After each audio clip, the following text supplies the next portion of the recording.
ပုဒိုရှော့သင်ခန်းစာ6ကိုလေ့လာကြရအောင်ခုသင်ခန်းစာမှာအသုံးပြုမဲ့ပုံလေးလို့ screenshot ယူလိုက်ပါ screenshot ယူနေကိုဦးစင် Facebook ကောက်မှာတင်ပေးထားပါတယ်ဟောဒီပထမပုံရဲ့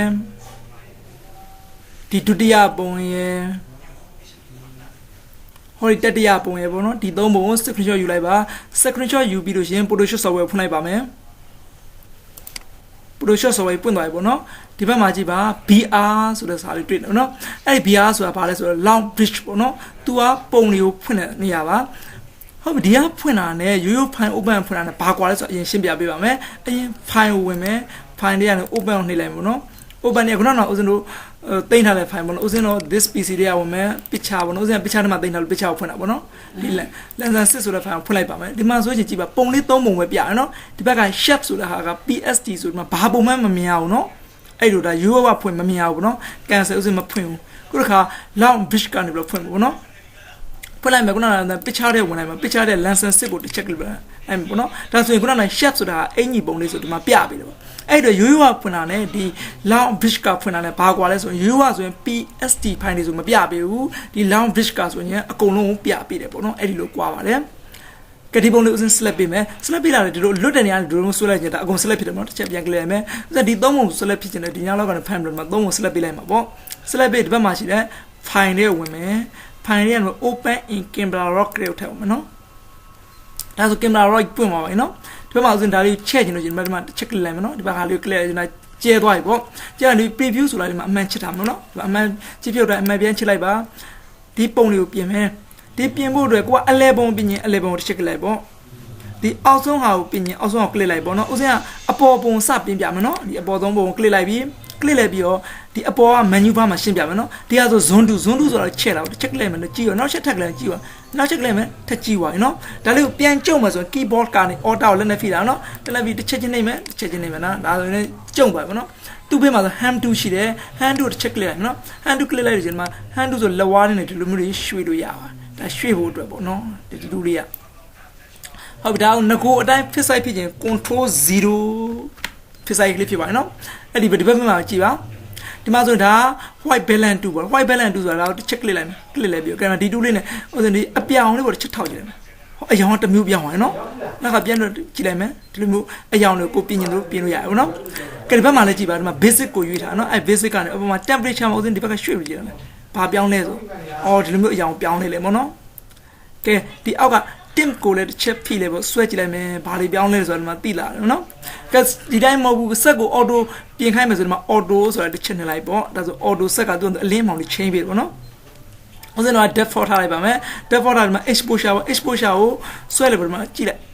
ပြောင်းလဲမှုတွေပေါ်လာတယ်နော်အခုတော့ recovery ကိုလည်းနည်းနည်းလေးဆွဲလိုက်ဒီတိုင်းဆိုတော့သိပြောင်းလဲလာမပေါ်ဘူးဘောမပေါ်တဲ့အတွက် keyboard ကနေ alt ကိုလက်နဲ့ဖိထားမယ်ဖိထားတော့ဒီလိုမျိုးဆွဲကြဒီလိုမျိုးဘာပြောင်းလဲဆိုတာသိတာသူကအရင်မပြောင်းလဲဘူးနော်အောက်ကဟာလေးလည်းဥစဉ်တို့ဒီလိုမျိုးလေးကိုအောင်ကိုဆွဲပြီးကြည့်လို့ရပါတယ်နော်black ကိုလည်းကိုကကြိုက်တယ်လို့လေးဆွဲကြတယ်ပေါ့ဒါလေးလိုက်ပြီး click ကြည့်လိုက်ပါဒီဘက်ကအကွက်ကိုတစ်ချက် click လိုက်မယ်နော်ဒီအကွက်လေးကို click လိုက်ပြီးဒီမှာကလည်းအဲ့လိုလေးဆွဲကြည့်လိုက်ဘာပြောင်းလဲဆိုတာသိတာနော်ဆွဲကြည့်လိုက်မယ်ဟုတ်ပြီဒီကွက်ပြီးလို့ချင်းဒီကွက်ကိုလည်းကွက်ထပ်လို့ဒါကတော့ shopping ဆိုတော့ဒီကအနားဆုံးတွေတော့တော့လုတ်ပြီလားဘာမှကိုပေါ့ click ကြည့်လိုက်နော်ဒီလိုမျိုးဆွဲကြည့်လိုက် radio ကိုလည်းလက်ဒီ keyboard ကနေ order နေတာ order နေပြီဒီလိုမျိုးဖိလိုက်အဲ့ဆိုဘာပြောင်းလဲလဲဆိုတော့ပို့ပြီးတော့သိလာတယ်ကဲဒီမှာဒီတေးမှာအဲ့လိုဖိလိုက် like click ကြည့်ပါဆရာဖြစ်တဲ့ဦးစင်းပြောပြတာတဲ့ကိုယ်တိုင် click လို့တက်သွားရင်ပို့ပြီးတော့မှတ်မိပါလိမ့်မယ်နော်ကဲကိုကဒီပုံလေးတွေသဘောကျသွားပြီပေါ့တခါတလေမှာဦးဇင်းတို့ရိုက်တွန်းပါပေါ့နော်အချိန်ကလည်းတိတ်မကွာဘူးနေရာလည်းတိတ်မကွာအဲ့ဒီပုံလေးတခါလည်းပုံ20 30ဒီလိုမျိုးရိုက်တယ်ပေါ့နော်အဲ့ဒီပုံလေးတခုချင်းလိုက်ပြီးတော့ခုလိုမျိုးအလင်းမောင်လေးထည့်နေရမှာဆိုရင်အကြာကြီးဖြစ်နေမှာပေါ့အဆင်မပြေဘူးလေတပုံထည့်ပြီးတော့အဲ့ဒီအပုံတိုင်းကျန်တဲ့ပုံလေး auto copy ကူးချင်တယ်ဆိုလို့ရှိရင်ဒီဘက်မှာ over အရင်ဒီမှာဆိုရင်အောက်မှာဒီ select all အောက်မှာ synchronize ဆိုတာမှိန်နေတယ်နော်ဥစဉ်ဒီမှာတပုံကိုချင်းပြီးသွားပြီဒီပုံလေးကို auto အဲ့ဒီအတိုင်းဆက်ချိန်မယ်ဆိုရင်ဒီမှာ select all အရင် click လိုက်ပါ select all click ပြီးတဲ့အခါမှာဒီအောက်မှာ synchronize ဆိုတဲ့ button လေးကလင်းလာတာတွေ့ရပါတယ်အဲ့ဒီချိန်မှာ synchronize ကိုနှိပ်လိုက်ပါဒီမှာ okay သာပြီးလိုက်ဒါဆိုရင်ဒီပုံအတိုင်းအကုန်လုံးကိုသူဒီမှာ change ပြီးသွားပါပြီဒီပုံလေးဥစဉ်သိမ်းနေလဲဆိုအောက်မှာ sit image ဆိုတာရှိတယ်နော်အဲ sit image ကို check လိုက်မယ်ဒီမှာ sit image ပေါ်လာပေါ့နော်ဒီအပေါ်မှာကြည့်ပါ tip in same location တဲ့သူကလက်ရှိနေရာမှာပဲသူထပ်စစ်မယ်လို့သူပြောလာပါဒီမှာဆိုလို့ရှိရင် format ပေါ့နော် format မှာဆိုလောလောဆယ် digital negative ကိုသူကရွေးပေးထားဘူးနော်အဲ့ဒီမှာဥစဉ် format နဲ့ပတ်သက်ပြီးတော့နည်းနည်းရှင်းပြပေးပါဦးမယ်အသုံးများဆုံး format တွေကိုပဲဥစဉ်ရွေးပြပြပေးပါမယ် PSD format ပေါ့နော် PSD ဆိုတာ Photoshop ရဲ့ mobile format ပါသူကတခါတည်းမှာဥစဉ်ပုံတွေပြင်တယ်ပေါ့နော်ပြင်ပြီးတော့နောက်ဆုံးပုံကိုတည်တံ့ထားတယ်သူ့ရဲ့ PSD file ပဲတည်တံ့တက်သိမ့်ထားတယ်နှစ်ခုခွဲထားပြန်ပြင် PSD file ပဲပြန်ပြင်တာပေါ့နော်ဒါကြောင့် Photoshop mobile format ဒီ PSD ဖြစ်တယ်လို့သဘောပေါက်ထားပါမယ် GIF ဆိုတာလှုပ်ရှားတဲ့ပုံတွေပေါ့နော် animation ပါတဲ့ပုံတွေဆို GIF format နဲ့သိမ့်ပါတယ်ဥပမာပေါ့နော်မြတ်စွာဘုရားပုံတော်တွေမှာနောက်မှာရောင်ကြီးတော်တွေလွတ်တယ်ပေါ့အဲ့ဒီလိုမျိုးရောင်ကြီးတော်လေးတွေကအရှင်ဖြစ်အောင်ဆိုအဲဒါဆို GIF နဲ့သိမ့်ရပါတယ်နောက်တစ်မျိုးက EPS ဆိုတာတော့အကြီးအသွေးကောင်းတဲ့ printer တွေအတွက်ပြီးတယ်လို့ပြောတာပေါ့နော်အကြီးအသွေးကောင်းတဲ့ printer နဲ့ထုတ်မယ်ဆို EPS format ဖြစ်သိမ်းရပါတယ်နောက်က JPEG ကတော့အသုံးလဲများပါတယ် Yo printer နေဆိုလို့ရှိရင်ဒီ JPEG နဲ့ပဲထုတ်ကြပါတယ်နောက် PDF ပေါ့နော် PDF ကတော့စာအုပ်တွေပေါ့နော်စာအုပ်လုပ်တာပေါ့ e-books တွေပါလုပ်လို့ရှိရင်ဒါ PDF လို့ခေါ်တာပေါ့ PDF format နဲ့လုပ်တာပါPNG ဆိုတော့နောက်မှာစကားဖောက်ပါတဲ့ဟာတွေပေါ့နော်ဥစဉ်အရင်သင်ခန်းစာမှာပါပါတယ်အဲ့ဒီစကားဖောက်ပါတဲ့ပုံတွေဆို PNG နဲ့သိမ်းပါနောက်တစ်ခါ online မှာတင်ဖို့ဆိုရင်လည်းဒီ PNG format နဲ့သိမ်းပါတယ်နော်နောက်တစ်မျိုးက tip for TIFF ပေါ့နော်သူကတော့ဥစဉ်ဒီသင်ခန်းစာပြီးလို့ရှိရင်နောက်ဆက်သင်ပြပေးမယ် InDesign သင်ခန်းစာတွေမှာဆိုလို့ရှိရင်ဒီ tip file တွေကိုပြန်သုံးကြပါတယ်နောက်တစ်ခုက V9 ထုတ်ဖို့ဆိုရင် tip file ကိုပဲသုံးပါတယ်ကဲဥစဉ်တို့ဒါဆိုရင်ဒါကို save ပြင်လို့ရှိရင်တော့ save လုပ်လိုက်ပေါ့မ save ဘူးဆိုတော့ cancel လုပ်လိုက်ပါဥစဉ်တော့မ save တော့ပါဘူးเนาะ cancel ပဲလုပ်ပြလိုက်ပါမယ်ဒါသဘောပေါက်သွားလို့ရပါပြီကဲဥစဉ်ဒီမှာဆိုရင်ဒါကြိုက်ပြီဆိုရင်လည်းလုပ်ပေါ့เนาะမကြိုက်ဘူးဆိုရင်ဥစဉ်ဒီမှာ cancel နှိပ်လိုက်ပါတိုင်းပေါ့เนาะကဲဒီပုံလေးလို့ဥစဉ်ပြင်ပြပါမယ်ပြင်ပါဒီတပုံဥစဉ်တပတ်ကလစ်ဖွင့်လိုက်မယ်เนาะဆိုရင်ဒီပုံပွင့်သွားဒီပုံမှာဆိုလို့ရှိရင်ကြည့်ပါအောင်ဒီမှာဒီတိုင်လေးနှစ်ခုကနောက်ကိုနည်းနည်းစောင်းနေတယ်လို့ဖြစ်နေเนาะဒါကတခါတည်းမှာမှန်ဒီကင်ပရာရဲ့မှန်ဘလူးကြောင့်အဲ့လိုမျိုးပြဿနာဖြစ်တာပေါ့နော်အဲ့ဒီမျိုးနောက်ကိုရိုင်းနေတဲ့ပုံတွေပါလေးကိုဘယ်လိုပြင်မလဲဆိုလို့ရှိရင်ဒီမှာအပေါ်မှာကြည့်ပါ menu bar မှာ printer ဆိုတာရှိတယ်နော်အဲ့ဒီ printer ကိုတစ်ချက် click လိုက်မယ် click တဲ့ကောင်ဒီမှာဆိုရင် lamp correction ဆိုတာရှိတယ်သူ့ရဲ့ shortcut ကတော့ shift control R ပေါ့နော်ဥစဉ်ဒီမှာ lamp correction ကိုတစ်ချက် click လိုက်ပါမယ်ဒါဆိုရင်ဒီမှာ lamp correction ပေါ်လာပြီပေါ့နော်ဒီလို guideline လေးတွေမပေါ်ဘူးဆိုဒီအောက်မှာ show guide ကိုဒီမှာကြီးအမှန်ချစ်ဖြုတ်လိုက်ရင် guide တွေမပေါ်တော့ဘူးအဲဒီမှာဆို line လေးတွေပေါ်တော့ပြန်လို့အမှန်ချစ်ကြည့်လိုက်မယ်အဲဒီလို line လေးမပေါ်ဒီ show guide မှာအမှန်ချစ်အောင်နော်ဒီ preview ဆိုတာလေးကိုအမှန်ချစ်တာပါဦးဇင်းတို့ပြင်ပုံလေးတွေကိုပြောင်းလဲမှုတွေကြည့်ဖို့အတွက် preview မှာအမှန်ချစ်တာမနော်ကဲဒီပုံလေးဦးဇင်းပြန်ပြီးတော့တဲ့မယ်တဲ့ဖို့ရဒီဘက်မှာ custom ဆိုတော့ check လိုက်မယ်နော်အဲ custom တွေအပေါ်ဆုံးကဒါလေးကိုတစ်ချက်ဆွဲကြည့်မယ်အော်ဒါဆိုတအားခုံတော့အဆင်မပြေနော်နောက်လေးပြန်ဆွဲကြည့်မယ်ဒီလိုမျိုးလေးဆွဲကြည့်ဟောဒါလေးအဆင်ပြေတော့နော်ကဲငကို preview လေးကိုဒီမှာအမှန်ချစ်ဖြုတ်ကြည့်ငကိုပုံကပါတယ်ငကိုပုံဒီပုံနော်ဒါဥစဉ်ပြန်ပြင်လိုက်တဲ့ပုံငကိုပုံပြန်ပြင်လိုက်တဲ့ပုံနော်ဒါဒီပုံလေးကိုကြိုက်ပြီဆိုရင် okay နှိပ်လိုက်ပါနော်နောက်ဥစဉ်ဒီမှာ lamp fish ကိုတစ်ခါထည့်ပါမယ်ကဲဒီပုံလေးတစ်ခါထည့်ပြီးပြင်ကြည့်မယ်နော်ဒီပုံလေးတစ်ပတ်ကလေးနှိပ်လိုက်ပါအဲဒီပုံပွင့်သွားပြီဒါဆိုရင်ဒီမှာဆိုရင်လည်းရှေ့ကိုကုန်းကြီးဖြစ်နေနော်အဲ့ဒါလေးဥစဉ်ပြင်မယ်အဲ့လေးပြင်ဖို့အတွက် finder lamp correction အော်ဒီမှာနော် guideline လေးတွေပေါ်နေလဲဒီမှာ guideline အမှန်ချစ်ထားလို့ဟုတ်ဒီပုံလေးကိုဥစဉ်ကအရင်ဒီမှာလေးကိုနည်းနည်းလေးစောင်းတယ်လို့ဒါလေးကိုတက်လိုက်မယ်ပေါ့နော်ဒီမြင်းလေးကိုနည်းနည်းအတိုင်းတက်လိုက်မယ်အဲ့လိုပုံစောင်းတာလေးဘလို့တက်ရဆိုဒီဘက်မှာအားလေးဥစဉ်တစ်ချက် click ထားမယ်နော် click လိုက်ပြီးတော့အစမှတ်နဲ့အဆုံးမှတ်ကိုဒီလိုမျိုးလေးဆွဲလိုက်မယ်အဲဒီလိုမျိုးလေးဖြစ်တော့နော်ဒါဆိုရင်ဒီမြင်းလေးကသူနဲ့တိုင်းသူက live ပြီးလုပ်ပြီးတော့ဒါဥစဉ် custom နဲ့ဝင်မယ် custom နဲ့ဝင်ဥစဉ်ဒီမှာ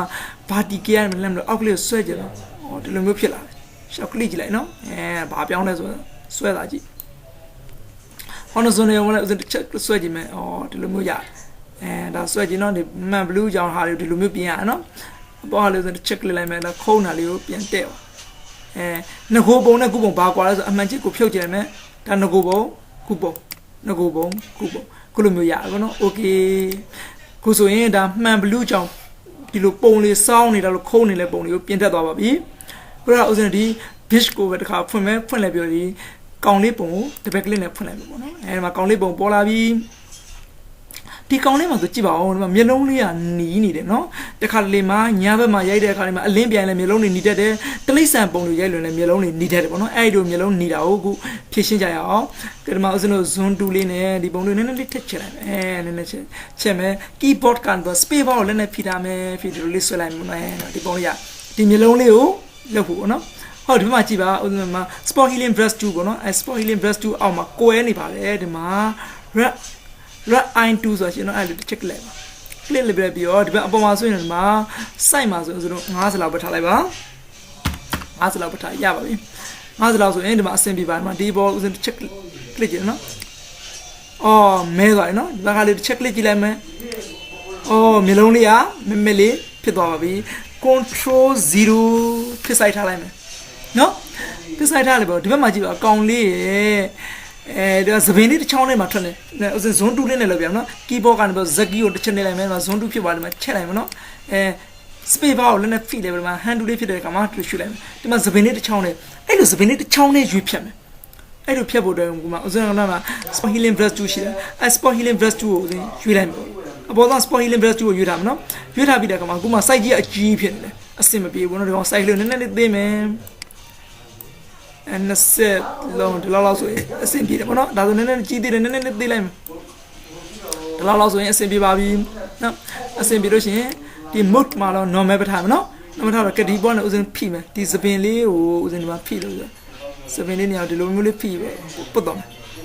စပင်လေးနေရာဒီလိုမျိုးလေးဖိပုတ်တော့မယ်ပြက်လက်ကိုလှုပ်လိုက်ပါမယ်အော်စပင်လေးပြောက်ပါနော်ဒီမှာမဲမဲလေးဖြစ်ဒီဘက်ကအယောင်လေးပဲနော်အဲမဲမဲလေးကိုဒီလိုမျိုးအယောင်လေးနောက်ကထည့်လို့မယ်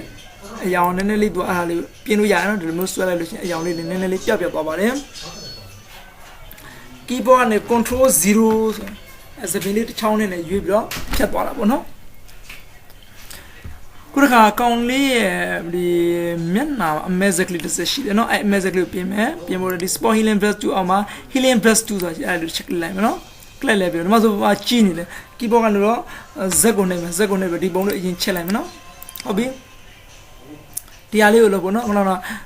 sport healing brush 2အောက်က healing brush 2ကိုယူထားမယ်ကြီးနေလဲ site ကိုနည်းနည်းလေးသေးလိုက်အောင်အော်ဒီနေလောက်ဆိုတာအလောတော့ပဲနော်လောက်တော့ပဲဆိုတော့ဥစဉ် okay နေထားမယ်ဒီဘက်ကဥစဉ်အသားတစ်ခုကိုယူရမှာကောင်းတဲ့အသားကိုယူဖို့ဒီဘက် keyboard ကနေ order ကိုလည်းနဲ့ဖိမယ်ဖိရင် glue လိုမျိုးပေါ်လိုက်မှာတစ်ချက် click လိုက်မယ်နော်ရပြီအဲ့ဆိုအဲ့အပေါ်လေးမှာဥစဉ်တစ်ချက်ဖိပြလိုက်မယ်ဒါဆိုရင်အယောင်လုံးဝပျောက်သွားပြီနော်ဒါကြာကြည့်ပါခုနကအယောင်ကလုံးဝပျောက်သွားပြီ तू ကဒီဘက်ကဟာကိုယူအသားကိုယူပြီးဒီဘက်မှာဖို့ပေးတာဒါပေမဲ့အလင်းအမောင်じゃဒီဘက်ကအလင်းမောင်နဲ့အလုံးမလုပ်ခနဲ့ဒီလက်ရှိဒီဘက်ကအလင်းမောင်နဲ့လုပ်တဲ့အတွက် तू ကပိုးပြီးတော့မထင်ရှားတော့ဘူးပေါ့နော်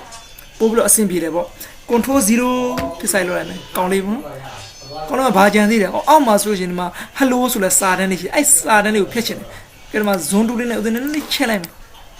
keyboard ကနေပဲ space bar ကိုလည်းနဲ့ဖိထားမယ် sweat တင်လိုက်မယ်ဒီ hello ဆိုတဲ့စာတန်းလေးကိုဖျောက်ချင်တာဖျောက်ဖို့အတွက်ခုနနိုင်ပဲ sport healing brush 2ရဲ့အောက်မှာ pass 2ဆိုရှင်နော်အဲ့ဒီ pass 2ကိုယူလိုက်မယ်ကဲ pass 2လေးနဲ့အပေါ်ကနေဒီ hello ဆိုတဲ့စာတန်းလေးကိုဥစဉ်ဝိုင်းလိုက်မယ် hello ဆိုတဲ့စာတန်းလေးကိုဒီလိုမျိုးလေး pass 2နဲ့ဝိုင်းလိုက်မယ်ခြုံမိအောင်ဒီလိုမျိုးလေးဝိုင်းလိုက်မယ်ပေါ့နော်ဒီလာဒါလို့ဆိုလက်ကလွတ်လိုက်ပါသူဝိုင်းသွားတယ်နော်အဲဆို control 0ဆိုဖြစ်ဆိုင်ကလေးထားရမယ် hello ဆိုတဲ့စာတန်းနော်အဲ့စာတန်းရဲ့ခလဲကောင်မှာမောက်ကလေးကိုဆွတ်တင်းလဲပြီးတော့ခုလိုမျိုးဆွတ်မယ်ဟောဒီကောင်းတဲ့ဘက်ကိုယူပါနော်ယူလည်းလက်ကိုလွတ်လိုက်ပါမယ်control D ဆိုဆက်လက်ကိုဖျောက်လိုက်မယ်စာတန်းလေးပျောက်သွားပြီနော်ကဲဆိုရင် zone 2လေးနဲ့ချင်းဒီကောင်လေးရဲ့မျက်နှာလေးမျက်စိလေးမှာနည်းနည်းလေးအယောင်လေးကမဲလေးဖြစ်နေနော်အဲ့လိုအယောင်လေးတင်မယ်ဖြူအောင်လုပ်မယ်ပေါ့ဖြူအောင်ဘယ်လိုလုပ်မလဲဆိုလို့ရှိရင်ဥစဉ်တော့ဒီဘက်မှာကြည့်ပါဒီမှာ dose 2ဆိုတာရှိတယ်နော်အဲ dose 2ကိုဒီမှာရွေးထားမယ်ဒီမဲအဆက်ကလေးပေါ့နော်အဲ့ဒီကလေးရွေးထားမယ်ရွေးထားပြီးမှဆိုလို့ရှိရင်ဒီ site ကကြီးနေတယ်88တဲ့က site ကလေးနည်းနည်းလေးရှော့လိုက်မယ်ဒီမျိုးလုံးနဲ့အလောတော့ပါအော်ဒီနေဆိုရင်အလောတော့နည်းနည်းလေးထပ်ရှော့ပြလိုက်မယ်30လောက်ဒီမှာရွေးလို့လည်းရပါကော30တိုင်း30ထားလိုက်ပေါ့နော်အဲ့ဒါခလိုက်30ပေါ့ကဲဒီမှာဒီ30ရပြီ30ရရင်ဒီ rate မှာကြာလို့ရှိရင် miss stone ကိုထားရွေးထားမှာနော် miss stone ကိုရွေးထားမယ်ကြရွေးထားပါကဒါလီဒီအပေါ်မှာလက်ကလေးနဲ့ဒီလိုဖိဆွဲကြတယ်အယောင်မှိန်လေးအယောင်တောက်လိုက်မျိုးလုံးလေးနော်ကဲဒီဘက်ကအယောင်မှိန်နေတာလို့လေဆွဲကြတယ်မယ်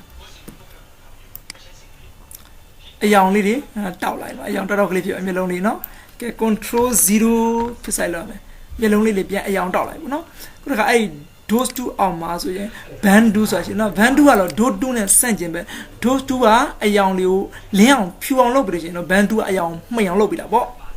့ကဲဒီမှာသူ့ကိုလည်းနည်းနည်း site လေးနည်းနည်းကြည့်လိုက်မယ် cycling နဲ့ကြဒီနေတာပေါ့နော်ဒီသူကကောင်လေးရဲ့အသားလေးကနည်းနည်းလေးဖွေးနေတယ်သူအသားမှိတ်အောင်လုပ်မှာပေါ့နော်အသားလေးနည်းနည်းမဲအောင်လုပ်ဖို့ကျသူဒီဘက်ကလေးကိုယူထားမှာစီတို့ဟုတ်ပြီကဲအပေါ်နဲ့ဥစဉ်ဒီမှာဖိဆွဲကြည့်တယ်အော်မျက်နှာလေးနည်းနည်းလေးမဲသွားတယ်အဲ့ဒါမျက်နှာအသားမဲတယ်လို့လေးဖြစ်သွားပါဘောနော်မျက်နှာမဲလေးဖြစ်သွားတာအဲ့ဒါ control z ဆိုရင်ဒါတော့ငကိုတိုင်းပြဖြစ်သွားမှာပေါ့နော်ဥစဉ်တော့ဒါ